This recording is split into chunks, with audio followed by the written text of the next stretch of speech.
This is Chris Cheney, Life Coach and Mentoring 101 coming to you again this week. This week I kind of wanted to go to segue off of last week's topic, talking about putting things into the universe.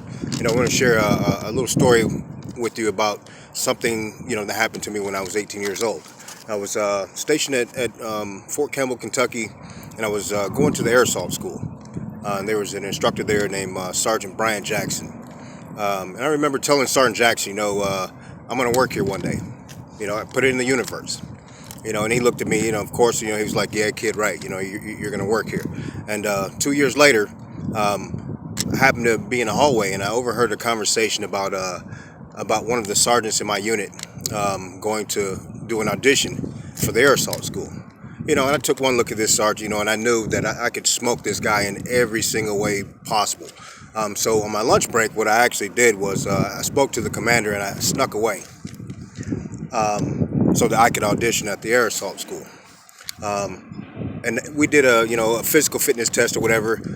Like I said, I blew the guy out of the water, and I got an opportunity to sit down with the first sergeant. His name was Big Jim.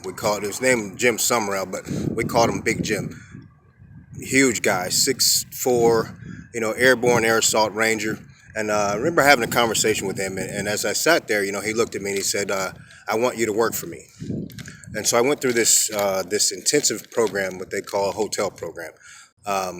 And it took me quite a while. It took me several months, to actually get my hotel identifier, which is an instructor qualification in the Army. And, an amazing thing happened, as I'm going through this program. I remember seeing Sergeant Jackson, who was actually still there. And, and I told him, I said, hey, Sergeant Jackson, 2 years ago, I told you I'd be here. And he laughed at me and he said, I remember you said that. So one of the most important lessons that I actually learned while working at this school was the power struggle that you have when you're put in a position like that. Mind you, I was 18 or 20 years old when I actually got my identifier and I actually got the opportunity to work there, which is way too much power to have. You figure 20 years old, I was now tasked with being, a corporate trainer for one of the largest corporations, in the world, which is, the United States Army. So it took me 6 months to figure out how to rein that power in. And I remember it came to me one day. Am I here to scare the hell out of people or to teach them?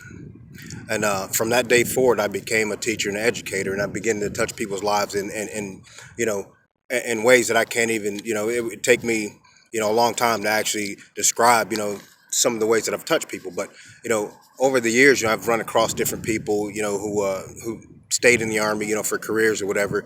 And,